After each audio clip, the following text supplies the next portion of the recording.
좋으신 아버지 하나님 감사합니다. 하나님의 은혜가 이 시간 우리 가운데 머물기를 원하고 우리의 눈이 열려서 이스라엘 백성들을 보며 지혜를 얻게 되기를 원합니다. 아버지 하나님 함께하여 주시옵소서. 우리를 도와 주시옵소서. 하나님의 말씀을 바로 보고 깨닫게 하여 주시고 우리의 약함과 우리의 죄악된 것들이 보여지게 하여 주시옵소서. 오늘 또 말씀 앞에 엎드려 싸우니 순복할 마음과 용기도 허락하여 주시옵소서. 하나님께 감사의 예물 드린 사랑하는 주의 자녀 있습니다. 범사에 감사한다는 그의 고백을 들으시고 사랑하는 딸에게 아버지 하나님의 은혜로 채워 주시옵소서. 이 시간도 성령께서 우리 가운데 운행하시기를 원하옵고 예수님 이름으로 기도합니다. 아멘. 송아지를 만들어서 자기의 신이다라고 고백하는 이스라엘 백성들을 볼 때 여러분들은 어떻습니까? 도대체 며칠이나 됐다고 벌써 저렇게 변했을까? 이런 생각은 갖지 않으십니까? 아니, 하나님을 그렇게 눈앞에서 보고도 하나님을 믿지 못하다니 하는 생각에 우리는 이스라엘 백성들이 참 나쁘다 하고 정죄하기가 쉽습니다. 하나님은 왜 40일 동안 모세하고만 말씀하셨을까요? 이스라엘 백성들을 내팽개쳐 두고 산에서 모세하고만 같이 계셨다고요. 왜 그러셨을까요? 오늘은 조금 다른 각도에서 이 말씀을 보았으면 좋겠습니다. 이스라엘 백성들이 왜 우상 숭배를 했지? 왜 금송아지를 만들었지? 하면서 정죄하는 입장이 아니라 이스라엘 백성의 입장에 돌아가서 한번 보시기를 바랍니다. 시내산에 임하여 있는 빽빽한 구름이 있습니다. 떠난 적이 없어요. 1년 이상 거기에 머물렀는데 한 번도 하나님의 그 구름의 임재의 모습이 떠나가질 않았습니다. 그리고 산 꼭대기에는 계속해서 24시간 불이 붙어 있었어요. 그걸 보면서도 이스라엘 백성들은 하나님을 만들었는데 그게 금송아지였다고요. 왜 그럴 수밖에 없었을까?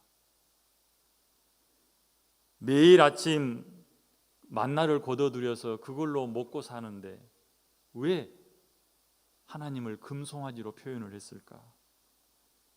그들의 일상은 어땠을까요? 나일 강가에서 살다가 사막에 들어와 있습니다. 사람이 살 수 없는 곳입니다. 그늘도 없어서 피할 수도 없어요. 그저 애굽에서 가지고 나온 천 조각 쳐놓고 그 밑에 들어앉아 있을 겁니다. 온종일 그 뜨거운 떼약볕 아래서 그들이 무슨 생각했을까요?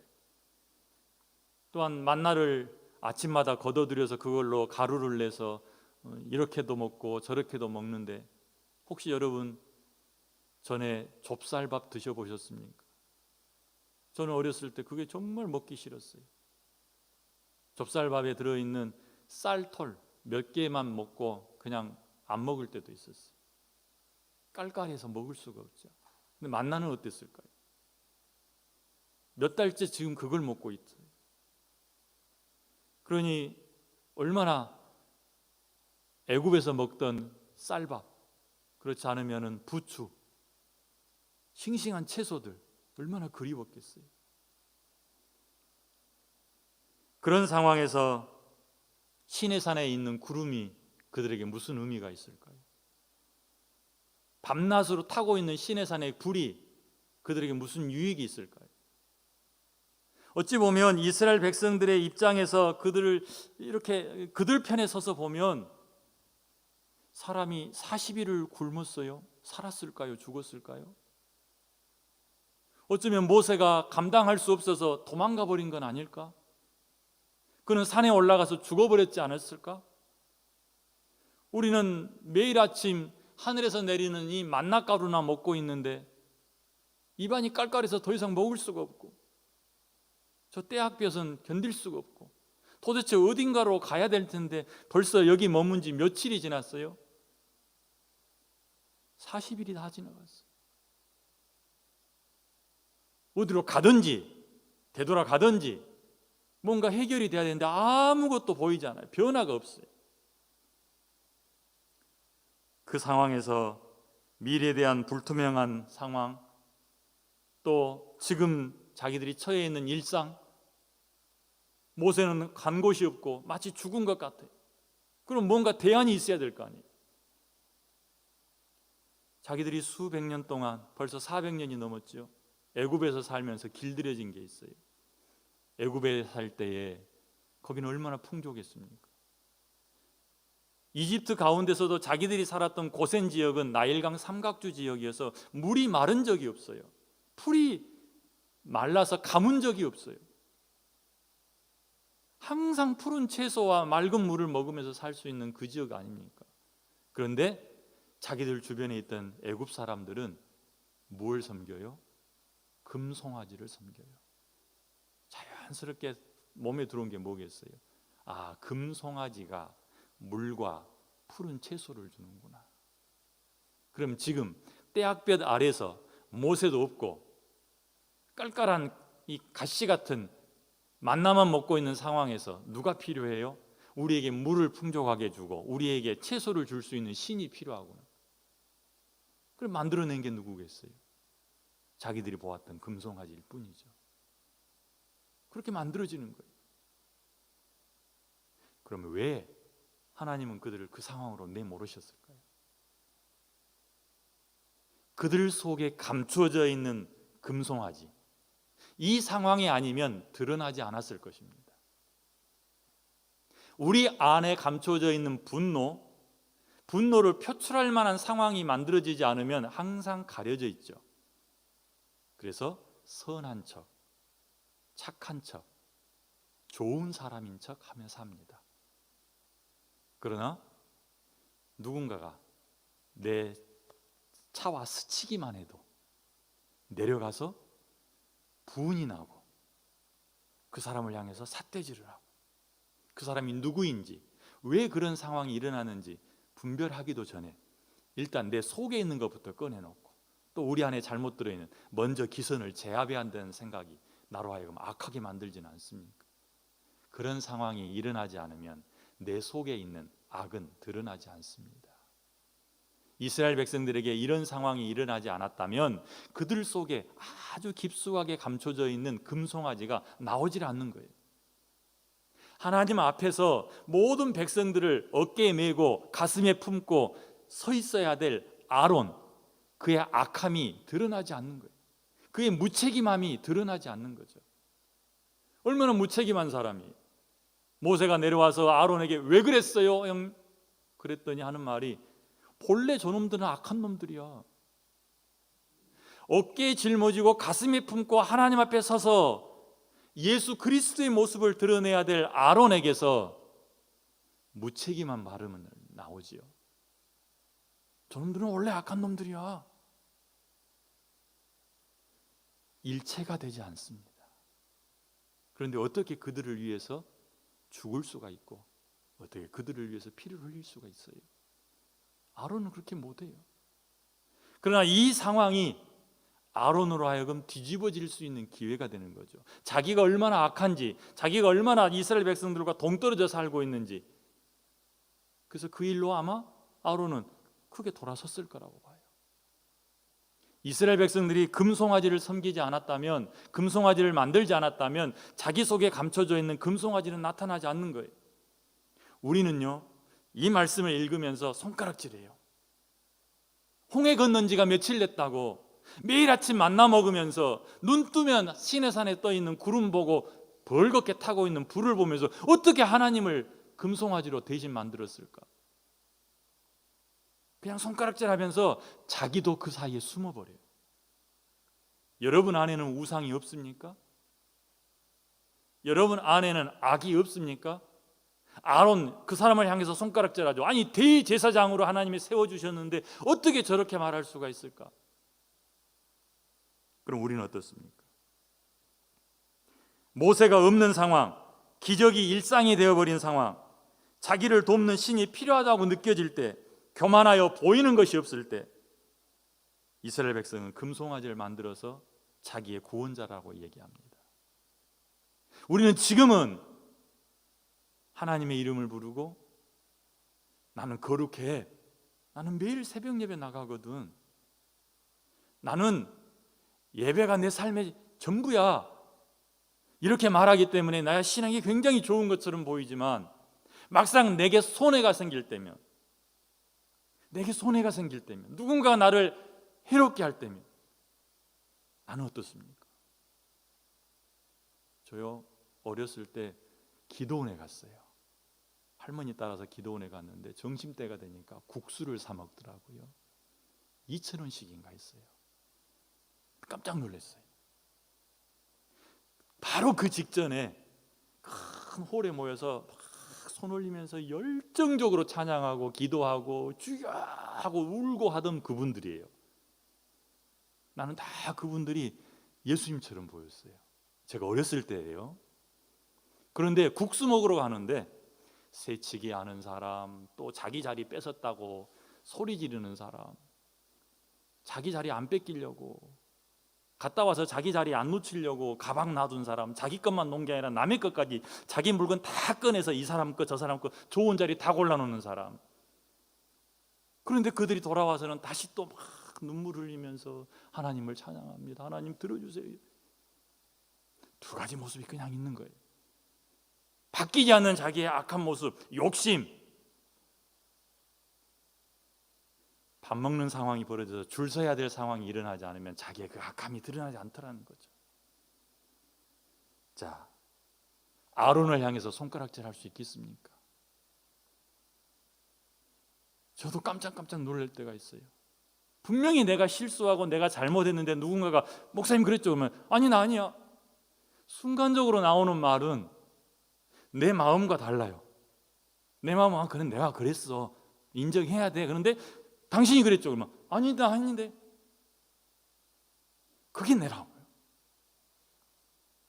여러분은 저와 같지 않기를 바랍니다. 오늘 말씀 속에서 이스라엘 백성이 아니라 내가 보였으면 좋겠고요, 아론이 아니라 다른 사람에게 책임 전가하고 있는 내 모습이 보였으면 좋겠고요. 하나님이 우리에게 이 말씀을 보게 하신 것은 그것 때문이 아닐까요? 바리새인, 사두개인 정말 거룩한 모습이었어요. 우리는 거기에 따라갈 수도 없을 만큼. 그러나 하나님 보시기에는 그들은 회칠한 무덤이었어요. 속에는 시체가 썩어 있는데 겉만 번지르하게 하얗게 색칠한다고 그들의 속이 하얄까요? 주님 눈은 속일 수가 없었다고요. 하나님이 그들을 향해서 뭐라고 말씀하신지 아십니까? 하나님은 이스라엘 백성들을 향해서 그렇게 평가를 합니다. 그들은 악하다, 목이 뻣뻣하다. 그들이 이름을 부르는 것은 여호와를 부르며 그곳에서 번제를 드리고 화목제를 드리고 뛰놀았어요. 노래를 불렀어요. 얼마나 큰 소리로 노래를 불렀는지 산에서 내려오던 여호수아와 모세가 깜짝 놀랄 정도였어요. 모여들은 백성들은 자기들의 하나님을 찬양한 거죠. 그런데 하나님은 그들을 보면서 너희들은 악하다, 너희들의 목은 뻣뻣하다 이렇게 말씀하십니다. 오늘 우리를 향해서 주님이 그렇게 말씀하지 않기를 원합니다. 우리 눈이 열려서 우리 악함을 보고 하나님 내가 이스라엘 백성이에요. 평안할 때면 하나님을 찾고 어려울 때면 하나님을 찾지만 막상 내게 손해가 생길 때면 하나님을 외면해버리는 게 납니다. 책임져야 될 그 상황에서 나는 아론처럼 핑계하고 맙니다. 그러나 여기에 은혜가 있습니다. 드러나게 하신 것은 은혜예요. 아무 말 하지 않고 징계하고 심판하는 것은 그건 좋지 않은 거죠. 우리를 하여금 알게 하신 것, 드러나게 하신 것은 은혜입니다. 그 일을 통해서 우리로 하여금 깨닫고 돌아오게 하기 때문에 그렇습니다. 한 가지만 더 보죠. 모세가 내려와서 그런 얘기를 하죠. 누구든지 하나님 편에 서 있는 사람 이리 모여라. 하나님 편에 서 있는 사람은 이리 모여라. 그때에 나온 사람들이 있어요. 모세 앞에 나온 사람들. 그들이 바로 레위 자손입니다. 레위 자손이 뭐라고 기록되어 있냐면 26절을 제가 읽어드릴게요. 이에 모세가 진 문에 서서 이르되 누구든지 여호와의 편에 있는 자는 내게로 나아오라 하매 레위 자손이 다 모여 그에게로 가는지라. 레위 자손이 다 모여서 그에게 갔습니다. 저는 여기서 한 가지 생각을 해봤어요. 왜 모든 백성들이 다 금송아지를 향해서 하나님이라고 부르는데 레위 자손은 부르지 않고 있었을까? 분명히 모세가 그래요. 여호와 편에 있는 사람, 여호와 편에 있는 사람, 그 말은 거기에 동참하지 않는 사람 다 이리 와라. 그랬을 때 레위 지파 사람들이 다 나왔습니다. 왜 그들은 거기에 동참하지 않았을까요? 레위 사람들은 레위에게 세 아들이 있었어요. 게르손과 무라리와 또 한 사람이 누구죠? 고합. 이 세 자손의 그 하는 일들이 있어요. 모두 다 성막에 있죠. 하나님 가까이 있는 거예요. 그들은 선택받은 사람들이었어요. 그런데 하나님께서 그들에게 특별한 은혜를 주셨다고 봐요. 특별한 은혜를. 그래서 하나님이 그들을 세워서 성막 곁에 있게 하시고, 자, 우리에게는 이 은혜가 필요합니다. 레위인이 받았던 은혜. 그런데 그들의 은혜는 뭐냐면 열심히 일해야 돼요. 땀 흘려야 돼요. 백성들은 자기만 책임지면 되지만 이 레위 사람들은 하나님의 집을 책임져야 됐던 사람들이에요. 하나님께서 그들에게 그 책임을 지어주시긴 하는데, 하나님에게 은혜 받은 것이 뭐냐면 이렇게 구별되어지는 거, 선택되어지는 거, 하나님의 일을 맡게 되는 거. 한 가지 제 경험을 본다면, 그래도 하나님 앞에 가까이 설 수 있는 것은 말씀과 기도를 늘 붙잡고 있을 때더라. 하나님 곁에서 하나님을 보는 사람은 하나님을 떠나지 않습니다. 매일 하나님을 경험하는 사람은 하나님을 떠나지 않습니다. 아론이나 백성들이 이런 실수를 통해서 자기의 약점을 드러내고 하나님 앞에서 교정되어져요. 하나님은 그들을 벌하지 않으셨어요. 모세가 중보함으로 하나님께서 그래 내가 심판하지 않겠다라고 마음을 돌이키셨습니다. 그러니까 이 사건의 본질적인 부분은 뭐냐면 감춰져 있는 것을 드러내는 겁니다. 이스라엘 백성들 속에 감춰져 있는 우상을 드러내는 것이요, 아론의 속에 감춰져 있는 무책임함을 드러내는 것이요, 대제사장으로서 준비시켜 가시는 하나님의 일하심이 거기에 있는 것입니다. 레위 자손들이 하나님 편에 있게 하심으로 그들로 하여금 성막을 위해서 일하게 하시는 거예요. 자, 이제 우리는 오늘 이 말씀을 통해서 먼저는 이스라엘 백성들처럼 우리를 포장만 해가지고 하나님 앞에서 깨끗한 척하지 말자라고 말씀드리고 싶어요. 우리 안에 들어있는 악한 모습들이 그대로 나타나서 하나님, 내가 이렇게 악합니다. 하나님이 나를 만지시지 않으면 나는 악한 것 자체입니다. 내 안에는 이렇게 늘 욕심이 가득 차 있고요, 이기적이고요, 이걸 인정하자는 거죠. 다음에 아론처럼 하나님의 은혜가 아니면 나는 책임지는 것도 싫어합니다. 전도 대상자를 위해서 기도하는 것도 싫어합니다. 그냥 나 혼자 편하게 살고 싶어하는 게 내 몸이에요. 하나님 나를 불쌍히 여기셔서 아론을 바꿔서 대제사장이 되게 하셨던 것처럼 나로 하여금 왕 같은 제사장답게 만들어주세요라고 기도하는 것이 우리의 기도가 되기를 바랍니다.